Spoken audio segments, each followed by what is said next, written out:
Simple present tense എന്താണെന്ന് നമുക്ക് വേഗം നോക്കാം. സിമ്പിൾ പ്രസന്റ് ടെൻസിന്റെ സ്ട്രക്ചർ എന്ന് പറയുന്നത് മെയിൻ ആയിട്ട് സബ്ജക്ട് പ്ലസ് വേർബ്. ഈ ടെൻസിൽ subject I, we, you, they, the boys, cows തുടങ്ങിയ ബഹുവചന നാമങ്ങളാണെങ്കിൽ വെർബിന്റെ സാധാരണ രൂപം എഴുതിയാൽ മതി. Eat, run, go, etcetera. He, she, it, the boy, Vinod, my friend തുടങ്ങിയ ഏകവചന നാമങ്ങളാണ് സബ്ജക്റ്റ് ആയിട്ട് വരുന്നതെങ്കിൽ വെർബിനോട് യെസ് അല്ലെങ്കിൽ ഇഎസ് ചേർത്ത് ഏകവചനമാക്കി എഴുതണം. Eats, runs, etcetera. Simple present tense ഉപയോഗിക്കുന്ന ചില സാഹചര്യങ്ങൾ.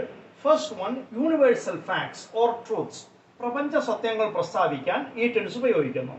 Examples: the sun rises in the east. സൂര്യൻ കിഴക്ക് ഉദിക്കുന്നു. Water boils at 100 degree Celsius. 100 degree സെൽഷ്യസിൽ വെള്ളം തിളയ്ക്കുന്നു. Stars shine during night. നക്ഷത്രങ്ങൾ രാത്രികാലം പ്രകാശിക്കുന്നു. Second one, habitual actions.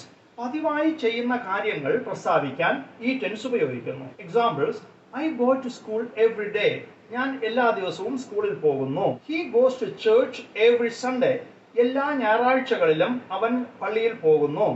The boys play in the evening. ആൺകുട്ടികൾ സന്ധ്യയ്ക്ക് കളിക്കുന്നു. He usually comes to my house during holidays.